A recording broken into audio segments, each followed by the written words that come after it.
أعوذ بالله من الشيطان الرجيم. بسم الله الرحمن الرحيم. ومن أحسن قولا ممن دعا إلى الله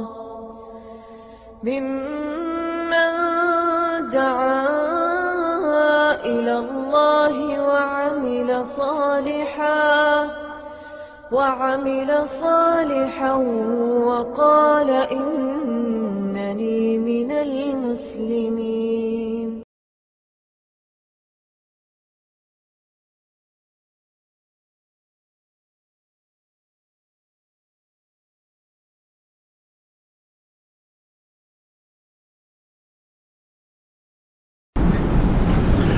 إن الحمد لله نحمده ونستعينه ونستغفره ونعوذ بالله من شرور أنفسنا ومن سيئات أعمالنا من يهده الله فلا مضل له ومن يضلل فلا هادي له وأشهد أن لا إله إلا الله وحده لا شريك له وأشهد أن محمدا عبده ورسوله. أما بعد فإن خير الحديث كتاب الله وخير الهدي هدي محمد صلى الله عليه وسلم وشر الأمور محدثاتها وكل محدثة بدعة وكل بدعة ضلالة وكل ضلالة في النار. رب اشرح لي صدري ويسر لي أمري واحلل عقدة من لساني يفقهوا قولي. رب أعوذ بك من همزات الشياطين وأعوذ بك رب أن يحضرون. اعوذ باللہ السمیع العلیم من الشیطان الرجیم. قل یا عبادی الذین اسرفوا علی انفسهم لا تقنطوا من رحمت اللہ ان اللہ یغفر الذنوب جميعا انہ هو الغفور الرحیم. وانیبوا الی ربکم واسلموا له من قبل ان یاتیکم العذاب ثم لا تنصرون. واتبعوا احسن ما انزل الیکم من ربکم من قبل ان یاتیکم العذاب بغتة وانتم لا تشعرون.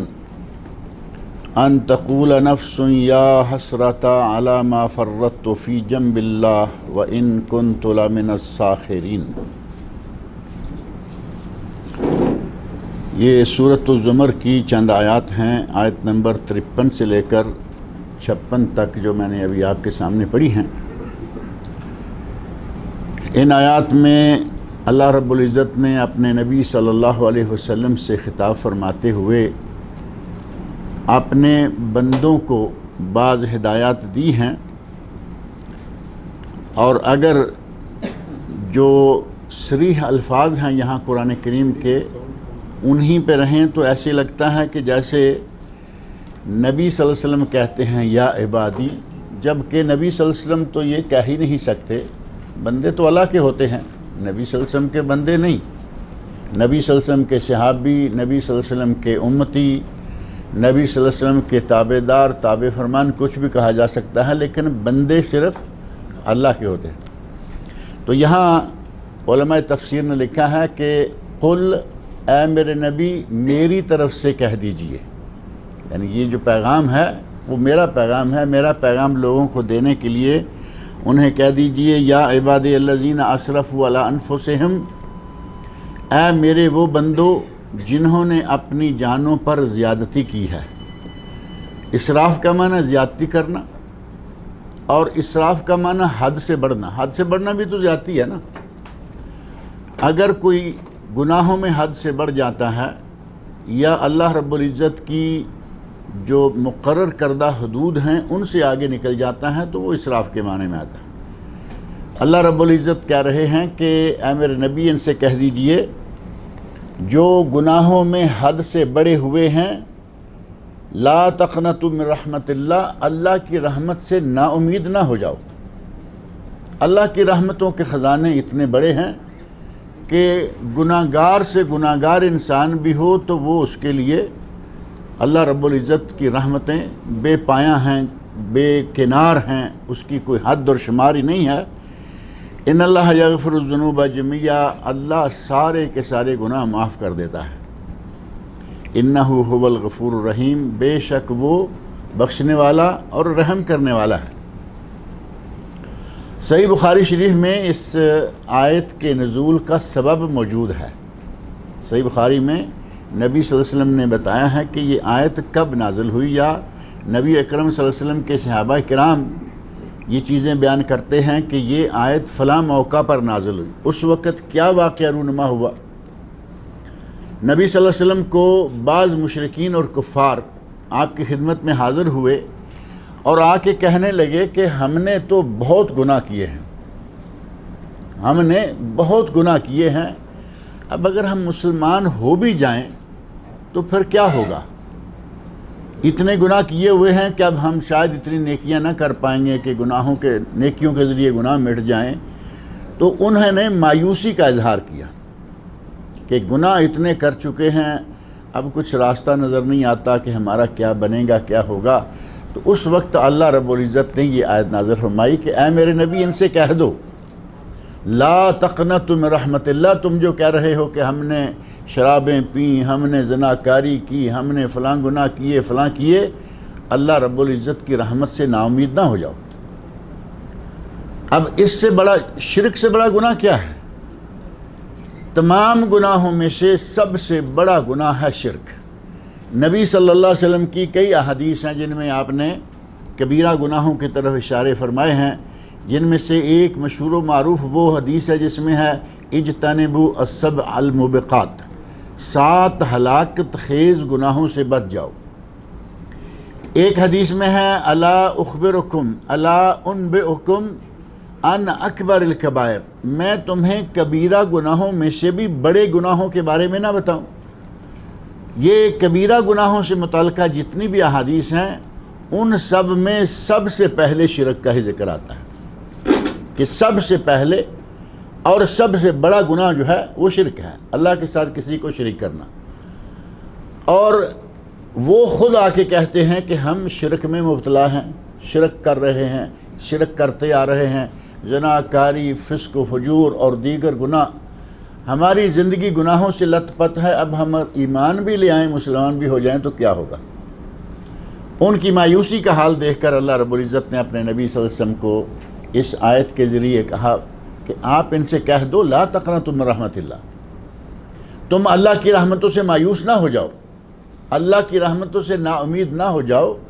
اللہ کی رحمتیں بے پایاں ہیں، بے کنار ہیں، وہ تمہارے تمام تر گناہوں کو معاف کر دے گا، کر سکتا ہے، اس کے بس میں ہے۔ تو اس آیت کا نزول ہمیں یہ بتاتا ہے، یا اس کا سبب ہمیں یہ بتاتا ہے کہ آدمی کو کبھی بھی مایوس نہیں ہونا چاہیے، کیونکہ اللہ غفور رحیم ہے، وہ معاف کرنے والا ہے، وہ بڑا رحمت نازل کرنے والا ہے۔ جب وہ صریحاً مشرک کافر مسلمان ہو جائے، اللہ اس کے پہلے سارے گناہ معاف کر دیتا ہے۔ جادوگر بھی کبیرہ گناہوں میں سے گناہ ہے، اور ہماری امت اسلامیہ میں ہی نہیں بلکہ پہلی امتوں میں بھی یہ گناہ ہی رہا۔ حضرت موسیٰ علیہ السلام کا واقعہ قرآن کریم میں موجود ہے۔ ان جادوگروں نے جب توبہ کی جو حضرت موسیٰ علیہ السلام کو ہرانے کے لیے، ناکام کرنے کے لیے اور خود غلبہ پانے کے لیے آئے تھے، بلکہ انعام کی لالچ میں انہوں نے فرعون سے کہا تھا کہ اگر ہم غالب ہو گئے تو کیا ہمیں کچھ انعام ملے گا؟ تو اس نے کہا کیوں نہیں انعام ملے گا، میں بادشاہ ہوں، میں یہ ہوں، میں وہ ہوں، تم میرے مقرب ہو جاؤ گے۔ مقرب ہو گیا، جو کسی بادشاہ کا مقرب ہو گیا، یعنی وزیر ہو گیا، مشیر ہو گیا، کسی بہت بڑی پوسٹ پہ وہ نامزد کر دیا گیا، تو فرعون نے کہا تمہیں میں اپنا مقرب بنا لوں گا۔ اب جب اللہ رب العزت نے حضرت موسیٰ علیہ السلام کو جو معجزات دیے ہیں ان میں سے وہ ڈنڈے کا معجزہ بڑا مشہور ہے۔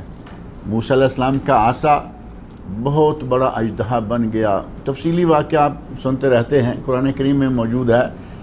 حضرت موسیٰ علیہ السلام نے اپنے ہاتھ سے ڈنڈا گرایا، اللہ کے حکم سے ڈنڈا بہت بڑا سانپ بن گیا، دوسرے تو کیا خود موسیٰ علیہ السلام ڈر گئے۔ اتنا بڑا اژدہا اپنی آنکھوں کے سامنے دیکھ کر خود موسیٰ علیہ السلام خوف کھا گئے۔ اللہ نے فرمایا اے موسیٰ میرے پیغمبر میرے پاس ڈرا نہیں کرتے۔ تو اللہ رب العزت نے جب یہ معجزات رونما فرمائے، موسیٰ علیہ السلام کے مقابلے میں جو فرعون کے وہ جادوگر آئے تھے وہ ناکام ہو گئے، تو انہوں نے اپنی ناکامی کے ساتھ ہی یہ سمجھ لیا کہ ہم غلط جا رہے ہیں، ہمارے پاس جادو کے سارے کرتب موجود ہیں اور اس کا کوئی توڑ نہیں ہمارے پاس، بلکہ ہمارے جادو کا توڑ اس نے کر دیا۔ انہوں نے جتنے سپولے اور جتنے سانپ بکھیرے تھے وہ سارے کے سارے وہ اژدہا اٹھا کے کھا گیا۔ اس وقت وہ جادوگر مسلمان ہوئے۔ اب جادوگر مسلمان ہوئے اور انہیں پکڑ کر فرعون نے قتل کروا دیا۔ کوئی نماز پڑھی، کوئی روزہ رکھا، کوئی حج کیا، کوئی زکاتیں، کوئی صدقہ، کوئی نیکی، کچھ بھی نہیں کیا۔ ان کی توبہ کے نتیجہ میں اللہ نے ان کے ساری عمر بھر کے گناہ، اور یہ کبیرہ گناہ جس کے وہ ماہر تھے، اللہ نے سارے گناہ معاف کر دی۔ اللہ رب العزت کی رحمتیں اتنی بے پایہ ہیں کہ انہوں نے کوئی نیک عمل دوسرا کیا ہی نہیں، صرف توبہ کی، اسلام میں داخل ہو گئے، اللہ نے سارے گناہوں کو ختم کر دیا۔ اور یہ جو مشرکین کفار نبی صلی اللہ علیہ وسلم کے سامنے آ کے بیٹھے تھے، انہیں بھی اللہ رب العزت نے بتایا لا تقنطوا من رحمت اللہ۔ اب کافر کے بارے میں اللہ یہ کہے لا تقنطوا من رحمت اللہ، مشرک کے بارے میں کہے، اور ایک آدمی جو مسلمان ہے اس کے پلے گناہ ہیں یقیناً، تو اسے تو بالکل مایوس نہیں ہونا چاہیے، اللہ کی رحمت کی امید لگا کے رکھنا چاہیے کہ اللہ مجھے معاف کرے گا۔ لیکن امید لگانے کا اور اپنے ان گناہوں کو بخشوانے کا اسلوب بھی تو ہونا چاہیے نا۔ بندہ کہے کہ اللہ کی رحمتیں بے پایہ ہیں، اللہ غفور رحیم ہے، اور گناہ پہ گناہ کیے چلا جائے، اور ساتھ ہی یہ بھی رٹ لگائے رکھے کہ اللہ غفور رحیم ہے، ہر قسم کا چھوٹا بڑا گناہ وہ کیے چلا جا رہا ہے اور زبان سے یہ دہرائے چلا جا رہا ہے کہ اللہ غفور رحیم ہے، تو کیا یہ رویہ صحیح ہوگا؟ وہ اللہ کو غفور رحیم مانے اور ساتھ ہی ساتھ اللہ کو جبار و قہار بھی مانے۔ ساتھ ہی قرآن کریم میں اللہ نے فرمایا ان بطش ربک لشدید، تیرے رب کی پکڑ بڑی مضبوط ہے، اس پر بھی ایمان رکھے کہ اگر اللہ پکڑنے پہ آ گیا، میرے گناہوں کی سزا دینے پہ آ گیا، تو اللہ رب العزت کے لیے کوئی مشکل نہیں اور میرے بچ کر نکلنے کا کوئی راستہ نہیں۔ اب یہ نہیں کہ اللہ رب العزت غفور رحیم ہے، اس کی رحمتوں سے نا امید نہیں ہونا چاہیے، تو جو چاہے آدمی کرتا چلا جائے، یہ تو پھر وہی بات ہوئی نا کہ پری پلانڈ گناہ، پہلے پلان بنایا کہ میں یہ گناہ کرنے جا رہا ہوں، کیوں؟ میں اگلے دن یا ساتھ ہی توبہ بھی کر لوں گا۔ اب ایسے آدمی کو یہ بات ذہن میں رکھنی چاہیے کہ کون جانتا ہے کہ گناہ کے بعد اسے توبہ کی توفیق ملے گی یا نہیں ملے گی۔ آدمی گناہ کرتا ہے یا گناہ کا ارتکاب کرتا ہے اور ساتھ ہی یہ اپنے ذہن میں رکھتا ہے کہ میں گناہ کرنے کے بعد توبہ کر لوں گا، کیا اسے معلوم ہے کہ گناہ کرنے کے بعد توبہ کا موقع ملے گا؟ بہت سارے گناہ گار ایسے ہیں کہ جو گناہ کے دوران گناہ مر جاتے ہیں۔ پچھلے دنوں جو زلزلہ آیا تھا، اس زلزلہ میں اور پھر سونامی میں بہت سارے واقعات، آدمی عبرت حاصل کرنا چاہے تو اسے اپنے دائیں بائیں بہت ساری چیزیں ایسی مل جاتی ہیں کہ وہ عبرت حاصل کر لے۔ ایسے واقعات ہوئے کہ جب یہ سونامی کا طوفان آیا، بڑی بڑی بلڈنگیں گری، وہ تو سب کو معلوم ہے، بڑی بڑی بلڈنگیں، ہوٹل، یہ وہ، اور کتنے ایسے لوگ اس موقع پر پائے گئے جو قطعی ننگے تھے۔ اب یہ کون لوگ ہو سکتے ہیں؟ بدکار لوگ۔ ہوٹلوں میں جا کے جس انداز سے کچھ لاشیں اس وقت بتائی گئیں، تیرتی پکڑی گئیں اور پھنسی ہوئی پکڑی گئیں، ننگے۔ اب یہ وہ لوگ ہیں جو گناہ کے دوران ہی مارے گئے۔ اگر کوئی آدمی یہ سمجھے کہ میں توبہ کر لوں گا، پہلے سے طے کر لیا کہ میں توبہ کر لوں گا لیکن میں یہ گناہ کروں گا، تو اس کا یہ فعل بہت غلط ہے۔ کیا جانتا ہے کہ گناہ کے دوران ہی اس کی ہوا کھینچ لی جائے؟ اللہ رب العزت کی رحمت سے نا امید نہ ہو، لیکن یہ نہیں ہے کہ آپ اس طرح جم کے اللہ کے سامنے اس انداز سے آپ آئیں کہ ٹھیک ہے بعد میں دیکھیں گے۔ بعد میں کس نے دیکھا ہے یا بعد کس نے دیکھا ہے؟ اگلی سانس آئے گی نہیں آئی کوئی نہیں جانتا۔ لہذا اللہ کی رحمتوں میں یقین رکھنا چاہیے، لیکن ساتھ ہی یہ بھی یقین ہونا چاہیے کہ پتہ نہیں ہماری اگلی سانس آئے نہ آئے، گناہ سے بچتے رہیں، اور اگر کبھی گناہ بتقاضۂ بشریت ہو ہی جائے تو اس وقت آپ یہ کہہ سکتے ہیں کہ گناہ ہو گیا ہے، اللہ تو معاف کر، اور توبہ نصوح کرنے والے کو اللہ یقیناً معاف کر دیتا ہے۔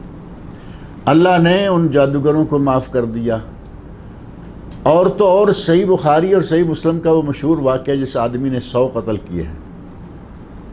اب یہ کوئی چھوٹا سا گناہ تو نہیں ہے نا، 100 آدمی کی جان لے لی، پہلے 99 کی جان لی، اور اللہ رب العزت نے دل میں توبہ کا داعیہ، توبہ کی فکر پیدا کر دی کہ کیا کیے چلے جا رہے ہو، اور توبہ میں سوچنا شروع کیا، اور ساتھ ہی وہ چل نکلا کہ میں کسی سے بات کرتا ہوں۔ واقعہ آپ نے سنا کہ ایک آدمی کے پاس گیا، اس کے سامنے جا کے ظاہر ہے کہ اس بیچارے نے اپنی بپتا رکھی کہ میں تو 99 قتل کر چکا ہوں، حل لی من توبہ، کیا میرے لیے توبہ ہے؟ اس نے کہا 99 قتل کرنے کے بعد پوچھ رہے ہو توبہ؟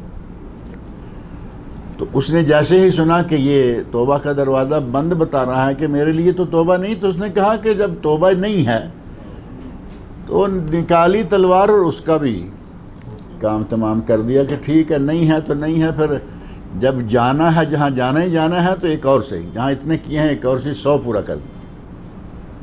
اور پھر کسی صاحب علم صاحب بصیرت انسان سے اس کا واسطہ پڑا، کہا کہ میں نے یہ کیا ہے، اس نے کہا کہ اللہ رب العزت نے توبہ کا دروازہ قیامت تک کھلا رکھا ہے، توبہ کا دروازہ کھلا ہے موت تک اور قیامت تک، آدمی کی موت تک کھلا ہے، معلوم یغرغر، جب تک کہ اس کے گلے سے وہ غرغرانا شروع ہو جائے، اور زمانے کے اعتبار سے قیامت تک کھلا ہے۔ اگر کسی کو اللہ توفیق دے دے تو جب توفیق دے دے توبہ کر لے، وہ انتظار نہ کرے، اور اس کا دروازہ کھلا ہے، آدمی تائب ہو گیا، اللہ رب العزت نے کس طرح اسے اپنی رحمتوں میں ڈھانپ لیا، تفصیل آپ کے ذہن میں ہے۔ زمین سکیڑ دی، جس طرف وہ جا رہا تھا وہ راستہ بھی طویل تھا، اس کو تنگ کیا، جہاں سے نکلا تھا وہ تھوڑا تھا، اس کو لمبا کیا۔ اللہ رب العزت کی رحمتیں اس حد تک بے پایا ہیں۔ جب وہ اس طرح کے انسان کو معاف کر سکتا ہے جس نے اتنے قتل کیے، اس آدمی کو معاف کر سکتا ہے جس نے ساری عمر کبیرہ گناہوں کا ارتکاب کیا، ادھر توبہ کی، ادھر اللہ رب العزت نے اس کو فوز و فلاح اور کامیابی جنت کی بشارت دے دی۔ اس کی رحمتوں سے آدمی کو کبھی بھی نا امید نہیں ہونا چاہیے، لیکن شرط یہ ہے کہ آدمی باقاعدہ طے کر کے گناہوں کے لیے باقاعدہ پلاننگ کر کے نہ رہے، بلکہ گناہ ہو جائے تو توبہ کرے۔ اللہ رب العزت نے نبی صلی اللہ علیہ وسلم سے مخاطب ہو کر فرمایا، قل یا عبادی الذین اسرفوا علی انفسہم، اے وہ لوگو، اے میرے وہ بندو جنہوں نے اپنی جانوں پر زیادتی کی ہے، لا تقنطوا من رحمت اللہ، اللہ کی رحمت سے نا امید نہ ہو جاؤ، ان اللہ یغفر الذنوب جميعا، اللہ تمام گناہوں کو معاف کرتا ہے، انہ هو الغفور الرحیم، اور وہ بڑا ہی غفور الرحیم ہے۔ اور قرآن کریم میں اللہ نے، جیسے میں نے پہلے ذکر کیا کہ یہ نہیں کرنا چاہیے کہ گناہ کیا اور کہا اللہ غفور رحیم ہے، پھر گناہ کیا اللہ غفور رحیم ہے، گناہ کی پلاننگ کی اللہ غفور رحیم ہے، اسے اللہ رب العزت کے غفور رحیم ہونے کے ساتھ اس کی پکڑ بھی ذہن میں رکھنی چاہیے کہ اس کی پکڑ بھی بڑی سخت ہے، وہ جبار بھی ہے قہار بھی ہے، جہاں رحیم رحمان اور غفار ہے وہیں وہ جبار اور قہار بھی ہے۔ اور اس بات کو بھی قرآن کریم میں اللہ رب العزت نے بیان فرمایا ہے، سورۃ الحجر کی آیت نمبر 49 اور 50، سورۃ الحجر کی ان دو آیتوں میں اللہ نے فرمایا، نبّئ عبادی انی انا الغفور الرحیم، اے میرے نبی میرے بندوں کو یہ بتا دو کہ میں غفور الرحیم ہوں، میں بخشنے والا اور رحم کرنے والا ہوں، وَأَنَّ عَذَابِي هُوَ الْعَذَابُ الْعَلِيمُ، اور یہ بھی ساتھ یاد رکھو کہ میرا عذاب بڑا دردناک عذاب ہے۔ یعنی غفور الرحیم ذہن میں رکھو اور اس کے عذاب کو بھی ذہن میں رکھو۔ ایسا نہیں ہے کہ جو بھی کرتے رہو، جب چاہے جو بھی کرو، اور تمہیں صرف یہ جملہ ہی کافی ہے کہ اللہ غفور رحیم ہے۔ ساتھ ہی یہ بھی ذہن میں رکھو کہ اللہ رب العزت کا عذاب بھی بڑا سخت ہے اور اس کی پکڑ بڑی سخت ہے۔ وَأَنِيبُوا إِلَىٰ رَبِّكُمْ، اپنے رب کی طرف پلٹ آؤ، اپنے رب کی طرف جھک جاؤ۔ انابت اللہ، رجوع اللہ یا توبہ اللہ، یہ سارے قریب المعنی الفاظ ہیں۔ توبہ اللہ، اللہ کی طرف توبہ طائب ہو جانا، رجوع اللہ، اللہ کی طرف رجوع کرنا، اور انابت اللہ، اللہ کی طرف جھک جانا۔ مکمل طور پر اللہ کی طرف کوئی اگر جھکاؤ کر لیتا ہے تو وہ ہے منیب، وہ ہے جو کہ انابت اللہ کو اختیار کر چکا ہے۔ اور مجموعی طور پر، کلی طور پر مکمل جھکاؤ کب ہوگا اللہ کی طرف؟ جب آدمی دنیا سے اپنے تعلق کو کم کرتا جائے اور آخرت کے ساتھ تعلق کو بڑھاتا جائے، گویا کہ اس نے اب اس دنیا کی کوئی حیثیت جو ہے وہ قبول نہیں کی، بلکہ اللہ رب العزت کی آخرت کی زندگی جو ہمیں ملنے والی ہے اس کا سارا دھیان اس پر ہے۔ اور یہ کوئی ایسی انوکھی بات نہیں ہے کہ دنیا کے بارے میں آدمی سوچنا کم کر دے اور آخرت کے بارے میں۔ صحابہ کرام کی زندگیاں پڑھ کے دیکھیں، ان لوگوں نے دنیا بنانے کا کبھی سوچا ہی نہیں ہے۔ چند کھجوریں ایک آدمی کے ہاتھ میں ہیں، چند کھجوریں، واقعات بے شمار ہیں، صرف ایک کس صحابی کا واقعہ دیکھیں۔ ہاتھ میں چند کھجوریں ہیں، جہاد کا اعلان ہو چکا، اور اس نے سنا کہ اللہ رب العزت، نبی صلی اللہ علیہ وسلم فرما رہے ہیں اللہ رب العزت کی اس جنت کی طرف بڑھو جس جنت کا طول و عرض اتنا ہے جتنا کہ زمین و آسمان کا طول و عرض۔ سابقوا الی المغفرہ، سارعوا الی المغفرہ۔ اللہ رب العزت نے مختلف الفاظ سے جو قرآن کریم میں اپنے جنت کی طرف لوگوں کو آنے کی ترغیب دلائی، نبی صلی اللہ علیہ وسلم نے ان الفاظ سے لوگوں کو کہا تو وہ کہنے لگا کہ ہمیں تو جنت کی خواہش ہے، اور جنت کب ملے گی؟ شہادت کے بعد۔ اس آدمی کے ہاتھ میں کھجوریں تھیں، کھجوریں تھیلی سمیت پھینک دیں، کہا کہ میں کھجوریں کھاتا رہا تو اس میں تو وقت لگے گا۔ تھیلی پھینکی، میدان جہاد میں کودا، شہید ہو گیا۔ دنیا کو کوئی حیثیت دی اس آدمی نے؟ چند کھجوریں کھانے کی مہلت بھی اس نے گوارا نہیں کی، کہا کہ اللہ کی جنت مل جائے تو ہمیں اور کیا چاہیے۔ اللہ رب العزت کی طرف انابت، رجوع، اللہ کی طرف توبہ طائب ہو جانا، یہ ہے کہ آدمی دنیا سے تعلق کو کم کرے، آخرت کے ساتھ تعلق کو بڑھائے، اور ہر معاملہ میں اللہ رب العزت کو اپنا نگران سمجھے۔ یہ نہیں کہ میں اس وقت اندر ہوں، مجھے کوئی دیکھ نہیں رہا، میں نے اگر یہ گناہ کر بھی لیا تو کون جانتا ہے۔ ہم سے یہ بہت سارے گناہ ہوتے ہیں جو ہم اس برتے پر کرتے ہیں، کون دیکھ رہا ہے؟ باہر کھلے عام وہ نہیں کریں گے، اندر جا کے وہ کریں گے۔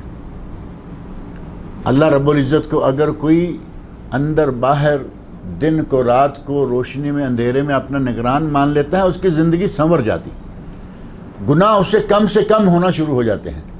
اور جہاں یہ ایمان کمزور ہوا وہیں آدمی گناہوں میں لت پت ہو جاتا ہے۔ اللہ رب العزت نے اسی لیے فرمایا ہے کہ اللہ رب العزت جو ہے وہ غفور الرحیم ہے، اس کے غفور رحیم ہونے پر ایمان رکھو، اور اس بات کو بھی دھیان میں رکھو کہ اللہ کا عذاب بھی بڑا سخت ہے۔ وَأَنَّ عَذَابِي هُوَ الْعَذَابُ الْعَلِيمُ، کہ میرا عذاب بھی بڑا دردناک عذاب ہے۔ وَأَنِيبُوا إِلَىٰ رَبِّكُمْ وَأَسْلِمُوا لَهُ، اپنے رب کی طرف جھک جاؤ، وَأَسْلِمُوا لَهُ، اور اس کے فرما بردار ہو جاؤ، اس کے فرما بردار رہو۔ اسلام لانے کا معنی کیا ہے؟ اسلام لانے کا معنی ہی فرما برداری ہے۔ اللہ رب العزت کے سامنے سر تسلیم خم کر لینا، رسول اللہ صلی اللہ علیہ وسلم کی لائی ہوئی شریعت، آپ کے احکام، جن کاموں کے کرنے کا آپ نے حکم دیا، جن کاموں سے رکنے کا آپ نے حکم دیا، ان کے سامنے آدمی سر تسلیم خم کر لے، یہ اسلام ہے۔ اسلام کا معنی فرما برداری، اسلام کا معنی حکم برداری۔ اللہ نے فرمایا کہ اپنے رب کی طرف پوری طرح متوجہ ہو جاؤ، وَأَسْلِمُوا لَهُ اور اس کے فرما بردار ہو جاؤ من قبل ان یاتیکم العذاب ثم لا تنصرون قبل اس کے کہ تم پہ عذاب آ جائے اور پھر تمہاری مدد نہ ہو، تم کسی قسم کی مدد نہ کیے جاؤ۔ یعنی عذاب آ جانے، اور جب کسی پر اللہ عذاب نازل کرنا چاہے تو اس کی مدد کون کرے گا؟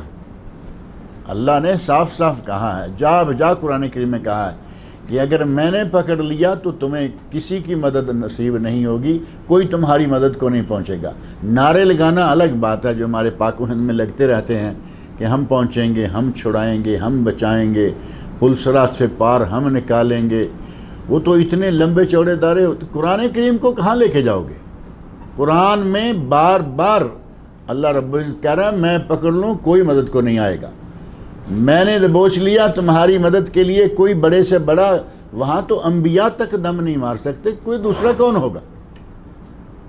فرمایا کہ وہاں اس وقت کے آ جانے سے قبل، من قبل ان یاتیکم العذاب ثم لا تنصرون قبل اس کے کہ عذاب آ جائے اور تمہاری کوئی مدد کو نہ پہنچنے پائے، اس وقت کے آنے سے پہلے پہلے اللہ کے فرما بردار ہو جاؤ اور اس کی طرف اپنا مکمل رجوع کر لو۔ وَاتَّبِعُوا أَحْسَنَ مَا أُنزِلَ إِلَيْكُم مِّن رَّبِّكُم مِّن قَبْلِ أَن يَأْتِيَكُمُ الْعَذَابُ بَغْتَةً وَأَنتُمْ لَا تَشْعُرُونَ فرمایا وَاتَّبِعُوا اور اتباع کرو، تابعداری کرو، احسن ما انزل الیکم من ربکم اس بہترین چیز کی جو تم پر تمہارے رب کی طرف سے نازل کی گئی ہے، جو تم پر تمہاری طرف تمہارے رب کی طرف سے نازل کی گئی ہے۔ اب ہماری طرف، ہمارے رب کی طرف سے جو چیز نازل کی گئی ہے وہ کیا ہے؟ قرآن کریم ہے نا۔ اللہ رب العزت نے ہماری طرف قرآن کریم نازل کیا ہے، اللہ نے فرمایا کہ اس کی اتباع کرو، اور آگے پھر فرمایا من قبل ان یاتیکم العذاب بغتۃ قبل اس کے کہ تم پر عذاب اچانک آ جائے۔ جب اچانک آدمی پر اللہ کی پکڑ آ جائے تو پھر تو ظاہر ہے کہ آدمی اچانک تو کسی کو کوئی حادثہ پیش آ جائے، عام دنیا داری حادثہ، تو آدمی سنبھل نہیں پاتا کہ میں اب کیا کروں، اسے سمجھ نہیں آتی کہ مجھے اس وقت اس موقع پہ کیا کرنا چاہیے۔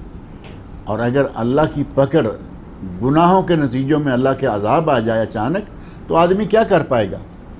فرمایا کہ قبل اس کے کہ تمہارے اوپر اچانک عذاب آ جائے، وَأَنْتُمْ لَا تَشْعُرُونَ اور تمہیں اس کا شعور بھی نہ ہو۔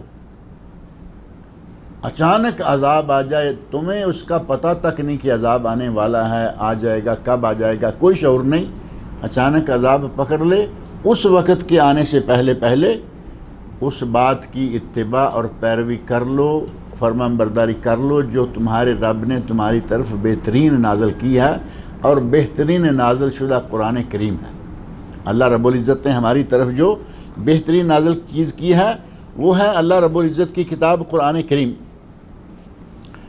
اور اگر کوئی آدمی اللہ رب العزت کی نازل کردہ اس کتاب قرآن کریم سے لاپرواہی کرتا ہے، اللہ کی نازل کردہ ان آیات سے گریز کرتا ہے، تو اس کا انجام کیا ہوگا؟ قرآن کریم میں اللہ رب العزت نے اس بات کا ذکر بھی کر دیا، وَمَنْ أَعْرَضَ عَنْ ذِكْرِي فَإِنَّ لَهُ مَعِيشَةً ضَنْكَ یہ سورۃ طٰہٰ میں ہے۔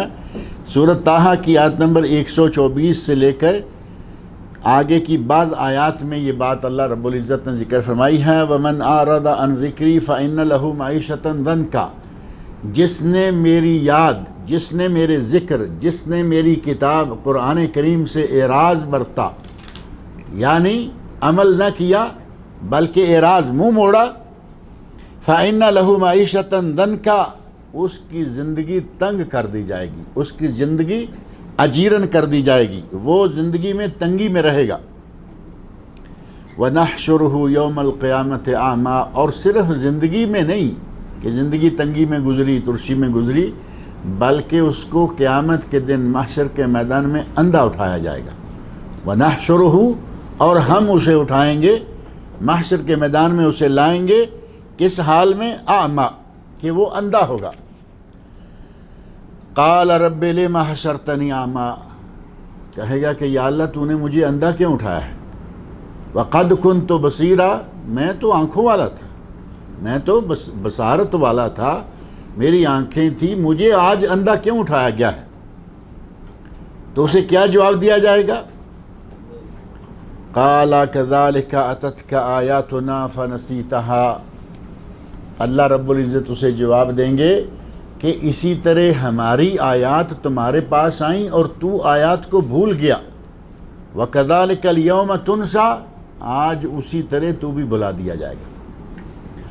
ہماری آیات آئیں، قرآن کریم نازل ہوا، تم نے پڑھا، تم تک پیغام پہنچا، تم نے پیغام پر عمل نہیں کیا، بلکہ اپنی مرضی کے ساتھ اپنی دنیا میں مگن رہے۔ تمہارے پاس ہماری آیات آئیں، تو نے ان کو بلا دیا، آج تو بلا دیا جائے گا۔ یہاں نسیان کا لفظ ہے، وَكَذَلِكَ الْيَوْمَ تُنْسَى، آج تجھے بھلا دیا جائے گا۔ اب اللہ نسیان یا بھول جانا جو ہے یہ عیب ہے نا، اور اللہ رب العزت ہر عیب سے پاک ہے۔ اللہ رب العزت ہر عیب، ہر نقص، ہر کمی، ہر کوتاہی سے پاک ہے۔ تو پھر یہ نسبت اللہ کی طرف کیسے کی جا سکتی ہے؟ اسے کہا گیا ہے کہ یہ انسان کا جو فعل ہے، کبھی کبھی اس کے فعل کا اسی میں جواب دیا جاتا ہے۔ جیسے کہا گیا مکروا ومکر اللہ، لوگوں نے مکر کیا، اللہ نے بھی ان کے ساتھ مکر کیا۔ واللہ خیر الماکرین، اللہ بہترین مکر، اللہ کا مکر ہمارے والا مکر نہیں ہے۔ اسی طرح اللہ رب العزت بھولتا نہیں، لیکن کہا گیا کہ تو نے ہماری آیات کو بلایا، آج تمہیں بلا دیا جائے گا۔ اللہ نہیں بھولتا، لیکن اس کے بارے میں اس کے بھول جانے کے عمل کے نتیجے میں کہا گیا کہ آج تجھے بھی بلا دیا جائے گا۔ وَكَذَلِكَ نَجْزِي مَنْ أَسْرَفَ، اسرف وہی یا عبادی الذین اسرفوا، اے وہ بندے، اے وہ لوگو، اے میرے وہ بندوں جنہوں نے حد سے تجاوز کیا یا زیادتی کی، وہی لفظ یہاں ہے۔ وَكَذَلِكَ نَجْزِي مَنْ أَسْرَفَ، اور اسی طرح جو حد سے گزر جائے ہم اس کو اسی طرح کا بدلہ دیتے ہیں۔ وَلَمْ يُؤْمِنْ بِآيَاتِ رَبِّهِ، اور اپنے رب کی آیات پر جو ایمان نہ لائے۔ جو آدمی حد سے بڑھ جائے، حد سے تجاوز کر جائے اور اللہ کی آیات پر ایمان نہ لائے، تو ہم اسے اسی طرح کا بدلہ دیتے ہیں۔ اسی طرح کا بدلہ کیسا؟ یعنی معاشر کے میدان میں نابینا اٹھایا گیا، دنیا میں دیکھتا تھا، وہاں دیکھ نہیں پا رہا۔ وَلَعَذَابُ الْآخِرَةِ أَشَدُّ وَأَبْقَىٰ، اور فرمایا کہ آخرت کا عذاب بہت ہی بڑا اور بہت ہی دیر پا ہے۔ ابقا، باقی رہنے والا، وہ معمولی عذاب نہیں اور تھوڑے سے وقت کا عذاب نہیں، بلکہ بہت بڑا شدید، بڑا سخت اور ساتھ ہی دیر پا ہے، باقی رہنے والا ہے، فوری طور پر ختم ہونے والا نہیں ہے۔ تو گویا کہ اللہ رب العزت نے اس بات کو یہاں سورہ طٰہٰ میں بھی بیان فرما دیا کہ جو لوگ اللہ کے ذکر کو بھول جاتے ہیں، اللہ کی آیات کو، جو اللہ نے بہترین چیز ہمارے لیے نازل کی ہے، اس کو بھول جاتے ہیں، انہیں اللہ قیامت کے دن بلا دے گا، یا وہ بلا دیے جائیں گے، انہیں نابینا اٹھایا جائے گا۔ اللہ رب العزت نے یہ ہمیں بتا رکھا ہے، یعنی قرآن کریم آپ دیکھیں کہ ہمارے جو کام ہیں ان کے بارے میں کیا سزائیں ہیں، یا جس طرح کا ہم کریں گے، جیسا ہم بوئیں گے ویسا ہی کاٹیں گے۔ آدمی اگر اپنی زمین میں چاہے کہ میں آج یہاں جو بجتا ہوں، کل یہاں سے گندم کاٹوں گا، تو کیا ایسا ممکن ہے؟ جو بوئے گا تو جو کاٹے گا، گندم بوئے گا گندم کاٹے گا، کماد بوئے گا کماد کاٹے گا، جو کرے گا سو بھرے گا۔ جیسی کرنی، مشہور ہے نا، جیسی کرنی ویسی بھرنی، جو کرو گے سو بھرو گے۔ یہ نہیں ہے کہ تم کرتے کچھ رہو اور تمہیں نتیجہ کچھ اور ملے گا۔ اللہ رب العزت نے تو قرآن کریم میں فرمایا ہے کہ اللہ رب العزت ظالم نہیں ہے، اللہ اپنے بندوں کے ساتھ ظلم نہیں کرتا۔ بندے جو کریں گے اپنے کرتوتوں کا نتیجہ اپنے سامنے دیکھ لیں گے۔ ان تقول نفس یا حسرت علی ما فرطت فی جنب اللہ، ایسا نہ ہو کہ کوئی شخص کہے، ایسا نہ ہو کہ کوئی شخص کہے یا حسرتا علی ما فرطت فی جنب اللہ، اے حسرت، اے کاش، آدمی جیسے کہتا ہے ہائے افسوس، ہائے افسوس علی ما فرطت فی جنب اللہ، جو کہ میں نے اللہ کے حق میں کوتاہی کی ہے، اے افسوس کہ میں نے اللہ کے حق میں کوتاہی کی ہے۔ اور اللہ کے حق میں کوتاہی کیا ہے؟ اللہ رب العزت کا قرب حاصل کرنے کی کوشش نہ کی جائے، اللہ کے حق میں کوتاہی ہے نا۔ ہماری زندگی میں ہمارا یہ مقصد ہونا چاہیے کہ ہمیں اللہ کا قرب حاصل ہو جائے، اور سلف صالحین امت میں یہ بے شمار مثالیں اس کی ملتی ہیں کہ ان کی زندگی کا مقصد یہ ہوتا تھا کہ اللہ کا قرب حاصل ہو جائے،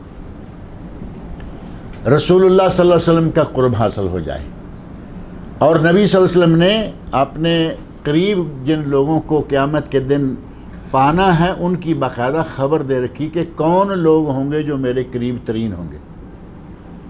ایک بڑی مشہور و معروف حدیث ہے، آپ فرماتے ہیں کہ قیامت کے دن اقرب الناس الی مجلسا یوم القیامہ، قیامت کے دن میرے قریب ترین لوگ کون ہوں گے؟ احاسنہم اخلاقا، جو سب سے زیادہ اچھے اخلاق والے ہوں گے۔ اخلاق، آپ دیکھیں گے کہ آدمی نمازی ہے، پرہیزگار ہے، لیکن بات بات پہ کاٹنے کو دوڑتا ہے۔ نمازی ہے، دیندار ہے، لیکن اخلاق کے ہاتھوں بڑا بیچارہ تنگ دست ہے۔ اور دوسرا آدمی ہے وہ بے دین ہے، نماز نہیں پڑھتا، روزے نہیں رکھتا، لیکن ظاہر اخلاق میں بہت اچھا ہے۔ اب یہ تو نہیں کہہ سکتے کہ وہ اخلاق کے ہاتھوں جنت میں چلا جائے گا، کیونکہ اس کے جنت میں جانے کے تو آثار ہی نہیں ہیں کہ نبی کا قرب حاصل ہو جائے۔ جنت میں تب جائے گا نا جب اسے نماز، روزہ، زکوٰۃ، حج، ان چیزوں کی پابندی کرنے والا ہے، جنت میں جائے گا۔ اب نبی صلی اللہ علیہ وسلم کا قرب تب ہوگا کہ وہ صاحب اخلاق بھی ہو۔ شیطان کے بارے علامہ ابن قیم رحمۃ اللہ نے ایک بات بڑی اچھی لکھی ہے، وہ کہتے ہیں کہ شیطان دیکھتا ہے بندے کو، پہلے اس کی کوشش ہوتی ہے کہ وہ اسے مشرک کر دے، آدمی کو شرک میں مبتلا کرے۔ جب کوئی شرک میں مبتلا نہیں ہوتا تو وہ کہتا ہے کہ اس کو بدعات میں ڈال دو، یہ شرک میں نہیں پھنس رہا، بدعات میں ڈالو، بدعات میں لت پت ہو جائے گا، اس کا وہاں جو حال ہوگا۔ ایک آدمی بدعات میں بھی نہیں پھنستا تو اسے کبیرہ گناہوں میں ڈال دے گا۔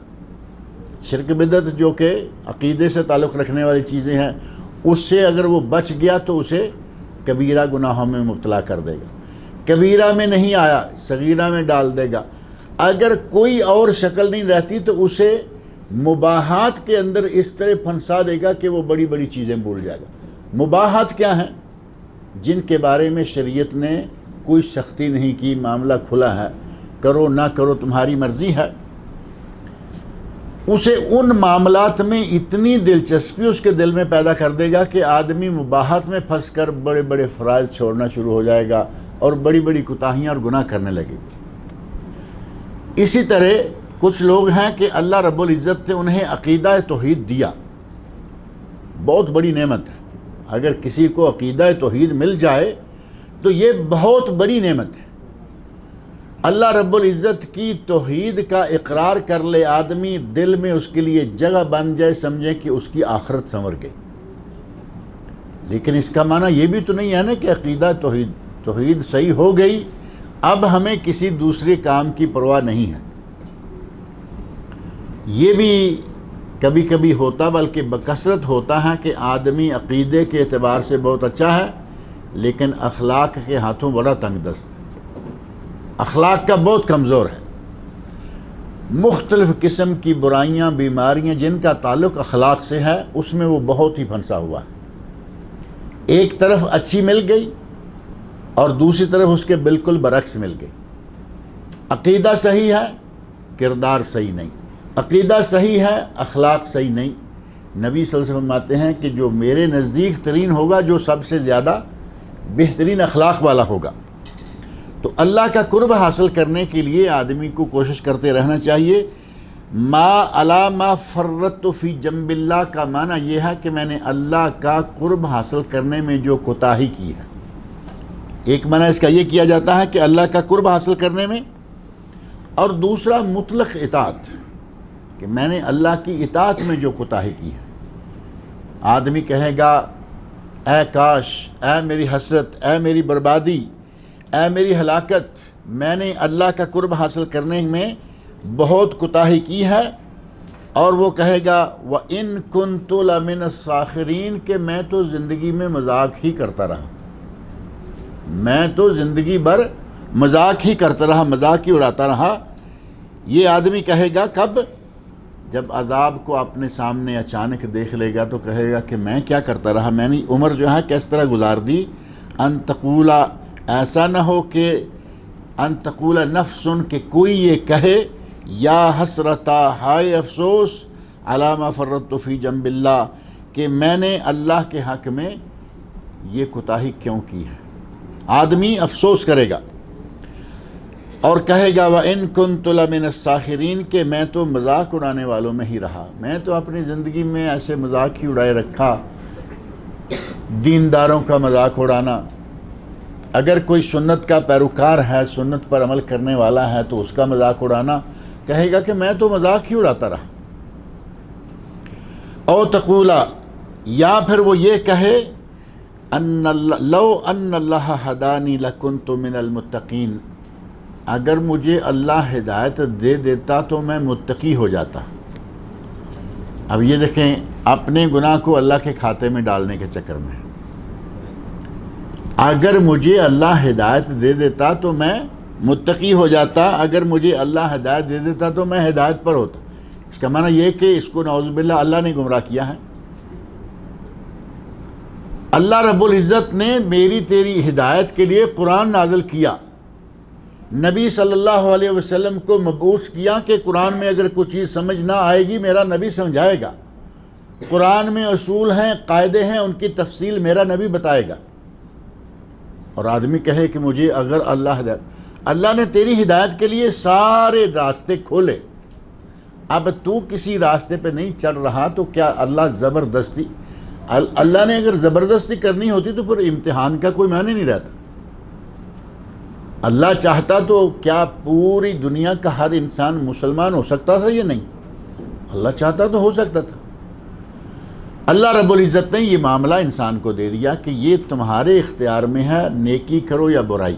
انا ہدیناہ السبیل اما شاکر و اما کفور، دونوں راستے بتا دیے ہیں، نیکی کا راستہ اختیار کر لو یا برائی کا، اب یہ تمہاری مرضی۔ اب یہ سارا کام جو ہے، یہ کلمہ تو بہت صحیح ہے، کلمہ تو بہت صحیح ہے کہ اگر اللہ مجھے ہدایت دیتا، لیکن اس کی نیت صحیح نہیں۔ اسے کہا جاتا ہے کلمہ تو حق اریدہ بہل باطل، کلمہ تو حق ہے لیکن اس کے ذریعے باطل کا مطالبہ یا باطل طلب کیا گیا ہے۔ یہ اپنے گناہ کو اللہ پہ ڈال رہا ہے کہ میں، اور ہمارے لوگ ایسے موجود ہیں کہیں کہیں، سب تو نہیں، کہیں کہیں ملتے ہیں ایسے، وہ کہیں گے جی ہاں ہو گیا، گناہ ہو گیا، ہمارے مقدر میں لکھا ہوا تھا تو ہونا ہی تھا۔ اب وہ اپنی غلطی ماننے کو تیار نہیں، کھاتا سارے کا سارا مقدر میں ڈال دیا۔ مقدر میں لکھا ہوا تھا تو مقدر میں تمہیں کیا گناہ کرنے سے پہلے معلوم تھا کہ کیا لکھا ہوا ہے تمہارے مقدر؟ کوئی جانتا ہے مقدر میں کیا کیا لکھا ہے؟ اللہ نے قرآن کریم میں اپنے نبی صلی اللہ علیہ وسلم کے ذریعے حدیث شریف میں ہمیں خیر اور شر دونوں کا پتہ دے دیا۔ خیر اختیار کرو، شر سے بچو۔ اب شر کی طرف جائے اور کہے کہ لکھا ہوا تھا، تو یہ تو تمہارا اپنا اختیار ہے۔ آدمی کو میں ایک مثال دیا کرتا ہوں، آدمی کے ہاتھ میں تلوار دے دی، کہا میدان جنگ میں تلوار سے انسانوں کو کاٹو گے تو تمہیں جنت ملے گی، مجاہد کے، اور اگر گلی کوچے چلتے ہوئے مسلمانوں کے پیٹ پھاڑو گے، سر قلم کرو گے تو تمہارے لیے جہنم ہے، تلوار تمہارے ہاتھ میں ہے، جو چاہے کام کر لو۔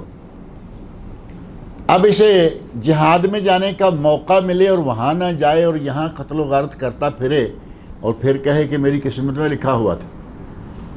قسمت میں لکھا ہوا تھا تم نہیں جانتے، جس طرح قسمت میں نیکی اور برائی لکھی ہوئی ہے اسی طرح قسمت میں رزق بھی لکھا ہوا ہے۔ یہاں آ کے کتنا سمجھدار ہو جاتا ہے، جیسے رزق کی باری آئی فوراً کہ تمہاری قسمت میں جو لکھا ہوا ہے وہ تو وہی ہونا تھا۔ روزی کی باری آئے تو پھر کہے گا جی حرکت میں برکت ہے، ہم کچھ حرکت کریں گے تو برکت ملے گی. کہاں دیکھے کہاں کہاں سے چھوڑ کر ہم کہاں کہاں پہنچے ہوئے ہیں. حرکت کر رہے ہیں تاکہ برکت ملے. نیکی کی باری آ گئی تو اس طرف کی بجائے دوسرا راستہ اختیار کیا اور تقدیر پہ ڈال دیا کہ یہ لکھا ہوا تھا. آدمی کو یہ معلوم نہیں ہے کہ میری قسمت میں کیا لکھا ہوا ہے. اس کا کام ہے نیکی کی طرف بڑھنا اور برائی سے بچنا. جس طرح کے رزق کمانے کے لیے آدمی کوشش کرتا ہے, یہ معلوم تو نہیں ہوتا نا کہ رزق ملے گا یا نہیں. تاجر اپنا مال ڈالتا ہے اس نیت سے کہ مجھے اس سے منافع ملے گا, لیکن وہ نہیں جانتا ملے گا یا نہیں. کام کرتا ہے, ڈیوٹی دیتا ہے, بھاگ دوڑ کرتا ہے اور اللہ سے امید رکھتا ہے کہ نفع ہوگا.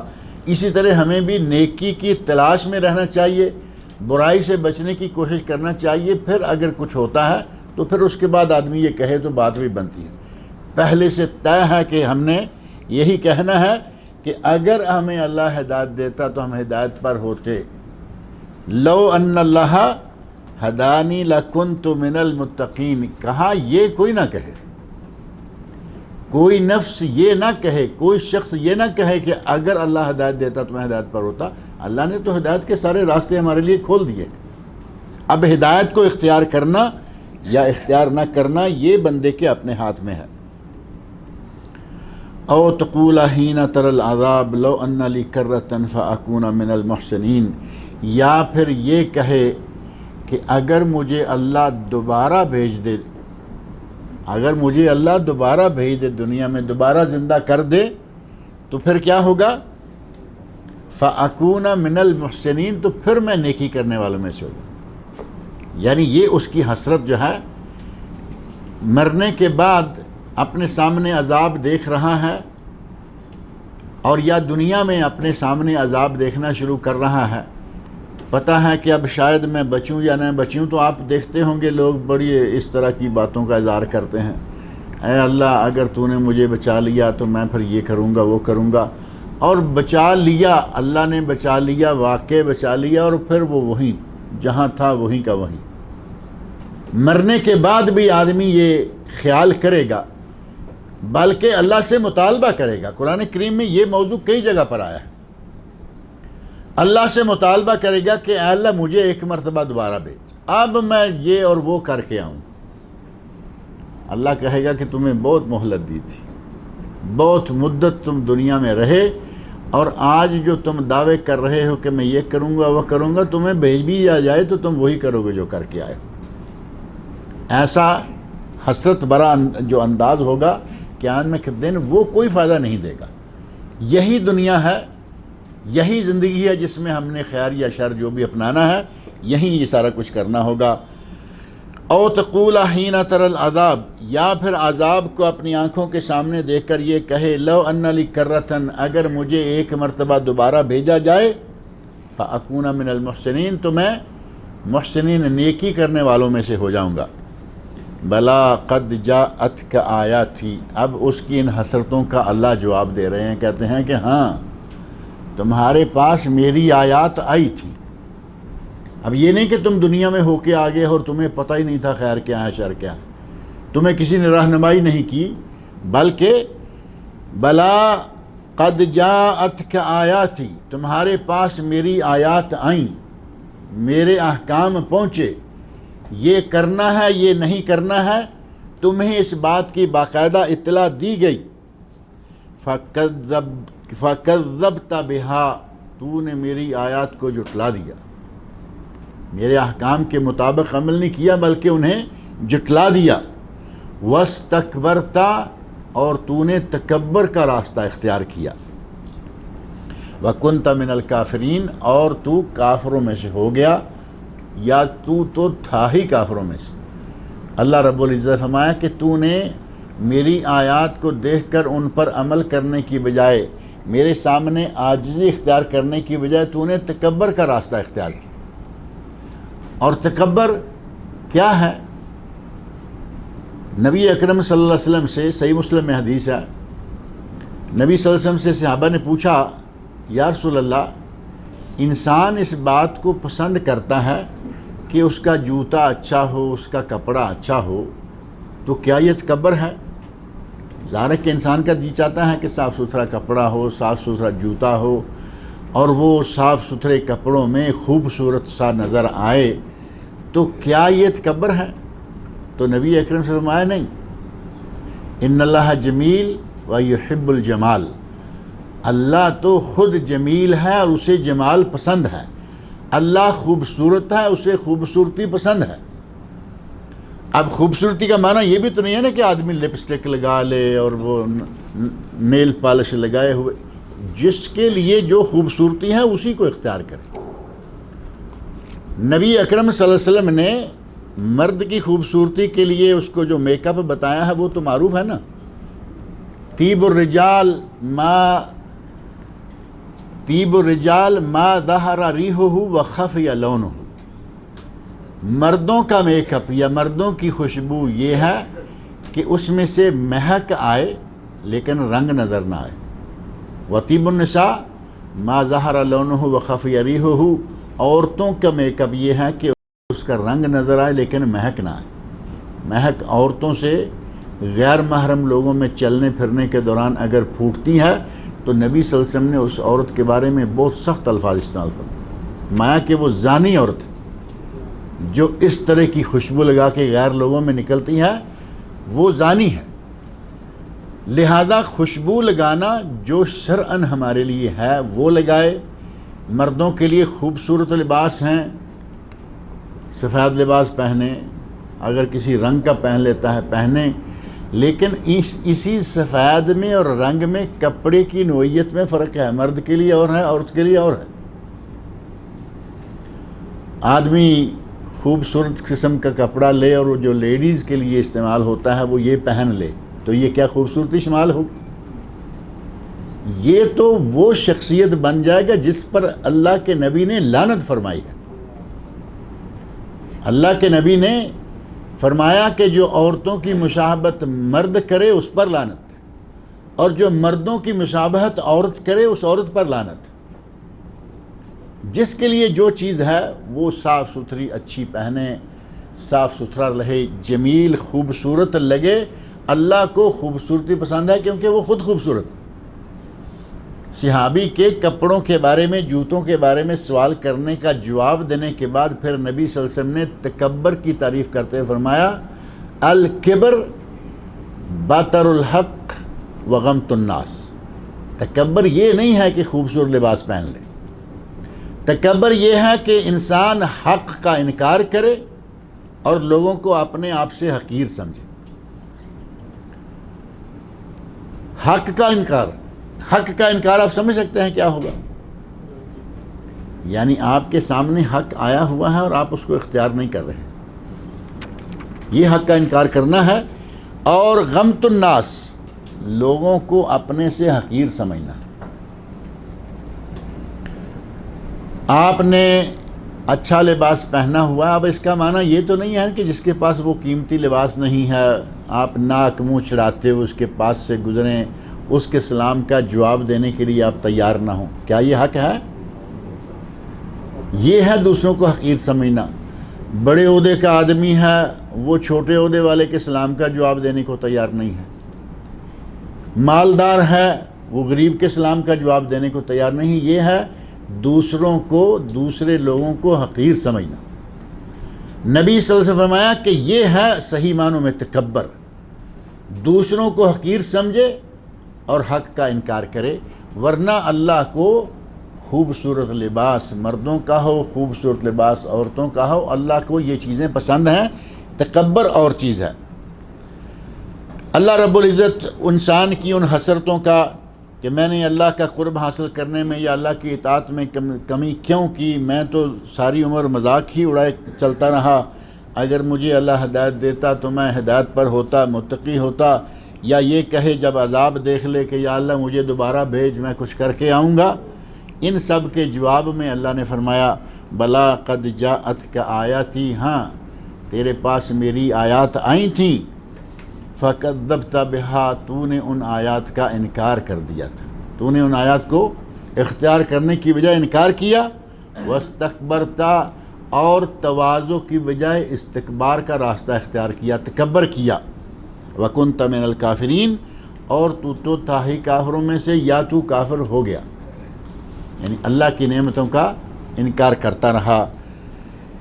وَيَوْمَ الْقِيَامَةِ تَرَى الَّذِينَ كَذَبُوا عَلَى اللَّهِ وُجُوهُهُمْ مُسْوَدَّةٌ۔ اللہ رب العزت مجھے اور آپ سب لوگوں کو قرآن کریم پڑھنے، سننے، سمجھنے اور اس پر عمل کرنے کی توفیق عطا فرمائے۔ انشاءاللہ یہ آگے والی آیات جو ہیں یہ اگلے درس میں ذکر کریں گے۔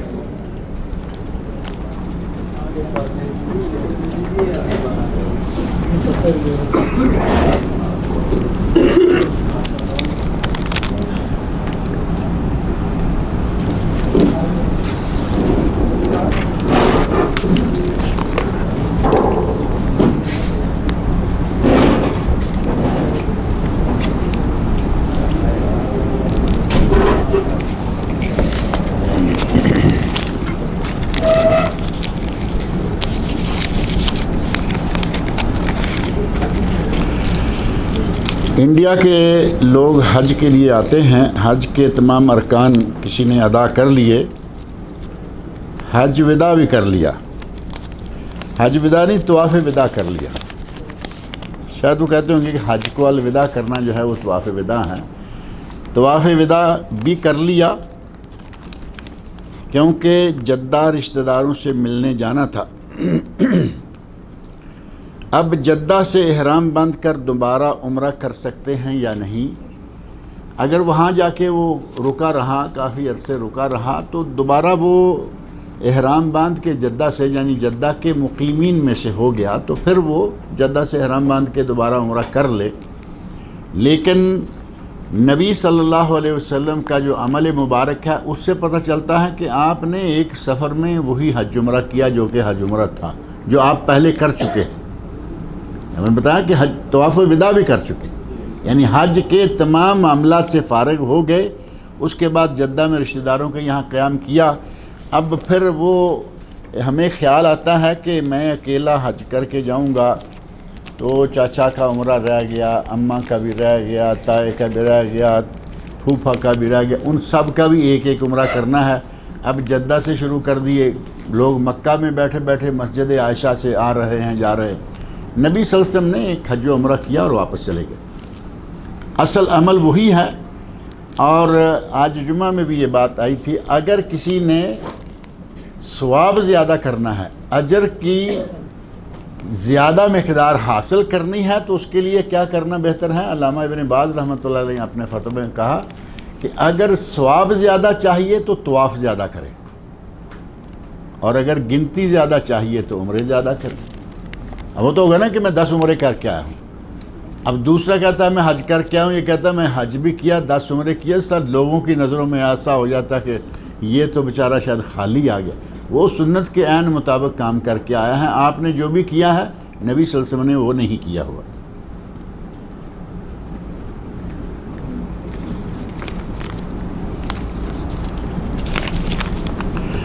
میرے گھر والوں کے نماز کی پابندی کے لیے دعا کریں۔ اب یہ جن کا بھی ہے دعا کریں کہ اللہ تعالیٰ ان کے گھر والے، میرا خیال ہے شوہر مراد ہوں گے یا بال بچے مراد ہو سکتے ہیں، بیوی مراد ہو سکتی ہے، اللہ کرے کہ ان کے سارے گھر والے پکے نمازی ہو جائیں، اور اللہ کرے ہمارے ان کے تمام مسلمانوں کے سب گھر والے پکے نمازی بن جائیں۔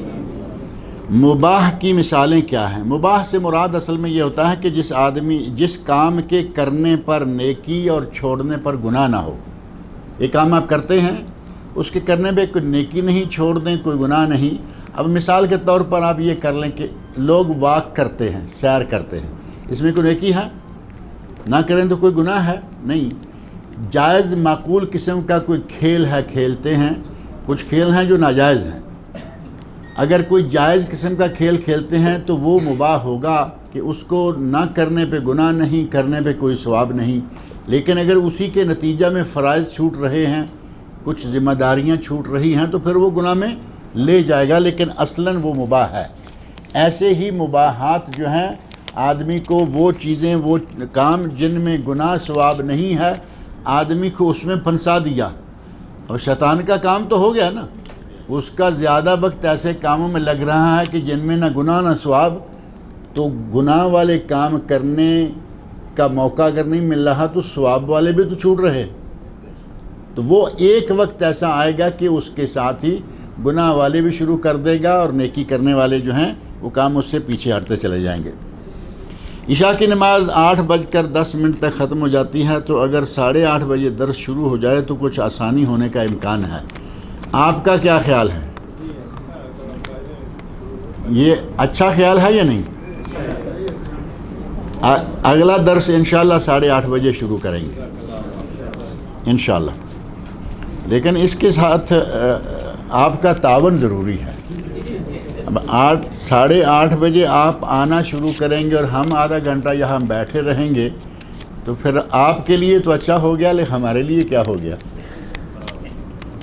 کوشش کریں کہ سارے نماز پڑھتے ہی نکل آیا کریں انشاءاللہ، جتنی جلدی ہو سکے، بلکہ ہو سکے تو 8:30 بجے ہی شروع کر دیں گے انشاءاللہ. کیا شریعت میں کافر کی موت پر میت کو برا بھلا اور جہنمی کہنا ضروری ہے؟ یہ تو کبھی بھی ضروری نہیں ہوا. اگر قرآن میں اللہ نے کافروں کو جہنمی کہا ہے، قرآن پڑھیں جہنمی کہیں. ایک آدمی مر گیا اور آپ کو یہ یقین بھی نہیں ہے کہ وہ کافر مرا یا مسلمان مرا، پتہ ہے کہ یہ کافر تھا، ہم اس کے لیے فوراً جہنم کا ٹکٹ مہیا کر دیں، یہ نہیں چاہیے. مر گیا ہے، اگر کسی کے بارے میں آخری دم تک 100% یقین ہے کہ یہ کافر ہی مرا ہے، وہ تو جہنم میں جائے گا. یہ تو اللہ رب العزت کا قانون ہے کہ جو مسلمان نہیں وہ جہنمی ہے. لیکن ہمیں اس کے بارے میں اس کے گھر والوں میں کے درمیان جا کے کھڑے ہو کے یہ کہنا کہ بھائی یہ مسلمان نہیں ہوا تھا، تم بھی تو کافر ہو، یہ بھی کافر مرا ہے، یہ گیا سیدھا جہنم میں، تو یہ نعرے مارنے کی کیا ضرورت ہے وہاں؟ اس کے گھر والوں کو تکلیف تو ہے نا، انسان ہونے کے ناطے اس کے گھر والوں کو پہلے تکلیف ہے، اب ایک اور تکلیف آپ ڈال رہے ہیں. دعوت کا انداز ہے، دعوت کے لیے وقت ہے، مناسب وقت میں مناسب بات. آپ ان لوگوں کو جو زندہ ہیں ان کو آپ دعوت دیں اسلام لانے کی، اور جو مر گیا ہے فی الحال اس کو چھوڑیں، اس کا معاملہ اس کے رب کے ساتھ ہے، اس کے ذریعے ان لوگوں کے دلوں کو مزید دکھ نہ پہنچائیں. اور اگر کوئی کافر جس کے ایمان کا ہمیں علم نہ ہو کہ اس نے ایمان قبول کیا یا نہیں کیا، تو پھر لعنت ملامت کرنا، یہ تو وہی بات ہے نا کہ وہ یہ گیا سیدھا جہنمی، یہ بڑا لعنتی تھا اور یہ تھا اور وہ تھا. ان باتوں کی بجائے مثبت انداز اختیار کرنا چاہیے کہ اس کے ذریعے کوئی فائدہ ہو. اب یہ لعنت ملامت اور گالی گلوچ سے فائدہ کوئی نہیں ہوا کرتا، اس سے لوگوں کے دل ہی دکھتے ہیں. ہو سکتا ہے کہ وہ اور دور ہو جائیں، پہلے اتنے نہیں تھے اور دور ہو جائیں کہ وہ اسلام کے قریب آنا بھی نہ چاہیں. اس انداز کی بجائے اچھا انداز اختیار کرنا چاہیے. کیا عشاء کی 2 سنت تاخیر سے پڑھ سکتے ہیں 11 بجے یا رات؟ ان کا مطلب یہ ہے کہ فرض پڑھ کے سلام پھیر کے سیدھے یہاں آ جایا کریں. یہی لگتا ہے نا، سوال تو ایسے ہی وقت میں آیا ہے کہ ادھر سلام پھرے اٹھ کے بھاگ آئیں. اس میں کوئی حرج نہیں ہے کہ آپ سنت کو لیٹ کر لیں، لیکن ایسا بھی تو نہ ہو کہ آپ یہاں آنے کے چکر میں سنت چھوڑ ہی دیں. یہاں سے نکلے، کہا کہ اب وضو ٹوٹ گیا، پھر وضو کرنے کے لیے پھر دیکھتے ہیں اور سنتے ہی گئی، اور جب سنتے گئیں تو اس کے ساتھ ایک اور بڑی اہم چیز گئی جو کہ وطر ہے. لہذا سنتیں پڑھ کے آپ مسجد سے نکلا کریں. وطر کے لیے ٹھیک ہے، وہ آپ نے تہجد پڑھنی ہے، اللہ تعالیٰ توفیق عطا فرمائے، وطر چھوڑ دیں. جن لوگوں نے حضرت عثمان غنی رضی اللہ عنہ کا قتل کیا، ان کے اور آج کے اخوان المسلمین کے درمیان کیا تعلق ہے؟ اس سلسلے میں کچھ تاریخی کتاب موجود ہے اردو میں. حضرت عثمان غنی رضی اللہ عنہ کو قتل کرنے والے جو بلوائی تھے، ان کا اور آج کے اخوان المسلمین کا آپس میں کیا رشتہ ہے مجھے تو یہ معلوم نہیں. اور اس موضوع پر کتابیں یقیناً اردو زبان میں موجود ہیں، اور جہاں تک میں سمجھتا ہوں حضرت عثمان غنی رضی اللہ عنہ کے قاتلوں کا، جہاں تک میرا اپنا اندازہ ہے، ان کا ان لوگوں سے اخوان المسلمین سے کوئی تعلق نہیں. اخوان المسلمین تو بھی کل بن رہی ہے، اور وہ کب کا واقعہ ہے. اور اخوان المسلمین دوسرے لفظوں میں جماعت اسلامی، اگر کسی کے علم میں نہیں ہے کہ یہ اخوان المسلمین کیا ہے، عربوں میں اخوان المسلمین اور پاکستان، انڈیا، بنگلہ دیش میں جماعت اسلامی، مولانا مودودی رحمہ اللہ کی بنائی ہوئی جماعت، یہ دونوں ایک ہی نظریات کے مالک ہیں۔ یہاں حسن البنا نے اخوان المسلمین بنائی، وہاں مولانا مودودی نے جماعت اسلامی بنائی۔ یہ دونوں جماعتیں عرب و عجم کا کھاتا جمع کریں تو یہ ایک ہی جماعت ہے۔ اب ان کا حضرت عثمان رضی اللہ عنہ کے قاتلوں سے کیا تعلق، مجھے کوئی تعلق نظر نہیں آتا، لیکن شاید کوئی دور پار کہیں سے کوئی نہ کوئی تعلق بنتا ہو، اس کی تفصیل میرے علم میں نہیں ہے۔ اگر کوئی عورت اپنا ہاتھ کلائی سے اوپر کھول کر نماز پڑھتی ہے تو اسے کیا نماز دہرانی ہوگی؟ عورت کا سارا جسم پردہ ہے، کلائی سے اوپر، کلائی یہاں تک ہوتی ہے، یعنی اس کا مطلب یہ ہوا کہ وہ ٹی شرٹ ٹائپ کوئی کپڑا پہن کے نماز پڑھتی ہے، اور اس کے ہاف آستین، بلکہ ہاف سے بھی اوپر، ہاف تو یہاں تک ہوگی نا، اب یہ جو قمیضیں ہوتی ہیں وہ یہاں تک ہوتی ہیں۔ اگر اس کے اوپر بڑی چادر ہے تو پھر انشاءاللہ نماز ہو جائے گی، اور اگر اوپر بھی کوئی ہلکا پھلکا ایسے چھوٹا موٹا دوپٹہ ہے جس سے پھر وہ اسی طرح کی نظر آتے ہیں، اس کے بازو کلائیاں نظر آتی ہیں، تو ایسی عورت کو اپنا لباس جو ہے وہ صحیح کرنا چاہیے۔ عورت کا سارا جسم پردہ ہے، عورت کا معنی ہی پردہ ہے۔ عربی میں لفظ عورت جو ہے نا، عورہ، عورہ کا معنی شرمگاہ ہے، یعنی جسے ڈھانپنا چاہیے، عورت ساری ڈھانپنی چاہیے۔ نماز کے دوران اس کے ہاتھ اور اس کا چہرہ ننگا ہو، اگر غیر محرم نہیں ہے، یہ بھی ساتھ شرط ہے، غیر محرم نہیں ہے تو ہاتھ اور چہرہ ننگا رکھ کے باقی سارے جسم کو سر سمیت ڈھانپ کے نماز پڑھے۔ اور اگر اس کی یہ جگہ ننگی ہیں، بازو جو ہیں، بازو آدھے کلائیوں تک یا کوہنیوں سے اوپر تک بھی، تو ظاہر ہے کہ اس کا کپڑا جو ہے وہ بہت ہلکا پھلکا ہے، نماز کے لیے اچھا لباس جو ہے وہ استعمال کرنا چاہیے۔ ما من شیء اثقل فی المیزان یوم القیامہ من حسن خلق، اس حدیث میں اچھے اخلاق کو میزان پر سب سے بھاری بتایا گیا ہے، جبکہ دوسری حدیث میں لا الہ الا اللہ کو مطلقاً لا الہ الا اللہ ہی سب سے بھاری ہے۔ وہ حدیث جس میں ایک آدمی کہے گا کہ میرے پاس صرف یہ ہے، یا اس کے اعمال میں صرف لا الہ الا اللہ کا بطاقہ نکلے گا، اس کا نام ہی حدیث البطاقہ۔ امام سیوطی رحمۃ اللہ نے پوری کتاب ایک لکھی ہے، حدیث شرح حدیث البطاقہ۔ تو اس میں کوئی شک نہیں کہ تمام اعمال میں سے سب سے بھاری عمل جو ہے وہ لا الہ الا اللہ، تو بنیاد ہے اسلام کی، بنیاد ہے ایمان کی، اور افضل ترین ذکر ہے۔ نبی صلی اللہ علیہ وسلم فرمایا افضل الذکر لا الہ الا اللہ، اذکار میں سے سب سے اعلیٰ، اسلام لانے کے لیے سب سے پہلا، ایماندار ہونے کے لیے سب سے پہلا، ہر اعتبار سے پہلا عمل ہے، اس میں کوئی شک نہیں۔ اور بعض امور ایسے ہیں کہ ایک ایک کام میں کئی اعمال داخل ہیں، کسی کا عمل سے تعلق ہے، کسی کا دل سے تعلق ہے، کسی کا عقیدے سے تعلق ہے۔ جیسے نبی صلی اللہ علیہ وسلم کی حدیث میں آتا ہے کہ قیامت کے دن سب سے پہلے جن کا حساب ہوگا، ایک حدیث میں آتا ہے کہ سب سے پہلے حساب ہوگا خون کا، تو یہ کون سے اعمال ہوں گے؟ حقوق العباد ہوں گے نا۔ دوسری میں آتا ہے سب سے پہلے حساب ہوگا نماز کا، اور یہ حقوق اللہ ہو گئے۔ تو اس طرح جو ہے وہ فرق موجود ہے۔ حسن اخلاق کا نبی صلی اللہ علیہ وسلم نے بہت ہی مقام بتایا ہے، جیسے کہ میں نے حدیث آپ کے سامنے بیان کی کہ نبی صلی اللہ علیہ وسلم فرماتے ہیں سب سے قریب ترین مجلس کے اعتبار سے قیامت کے دن صاحب اخلاق ہوگا، اور یہ بھاری ترین عمل بھی صاحب اخلاق ہے، اس میں کوئی شک نہیں، لیکن لا الہ الا اللہ وہ مطلقاً تمام اعمال سے بھاری ہے۔ کیا داڑھی پوری طرح صاف کرنا بھی عورتوں کی مشابہت ہے؟ آپ فتویٰ دیجئے، آپ سارے بیٹھے ہوئے ہیں، مجھے بتائیے کہ داڑھی منڈوانا یعنی پوری طرح صاف کرنا، مونچھیں بھی نکال دی، داڑھی بھی نکال دی، کیا یہ عورتوں سے مشابہت ہے یا نہیں؟ تھوڑی آواز سے، ابھی یہاں نہیں آئی۔ داڑھی منڈوانا عورتوں سے مشابہت ہے یا نہیں؟ ہے۔ فتویٰ یہی ہے جو آپ نے دیا ہے کہ داڑھی منڈوانا بھی عورتوں سے مشابہت ہے۔ عورتوں کے داڑھی نہیں ہوتی اور داڑھی والا داڑھی نکلوا دے تو اس کا معنی یہ ہوا کہ وہ عورتوں سے مشابہت اختیار کر رہا ہے۔ حج کے لیے جو 5 سال میں ایک بار کا طریقہ ہے، کیا قرآن اور حدیث سے یہی ملتا ہے؟ بالکل صحیح مل رہا ہے۔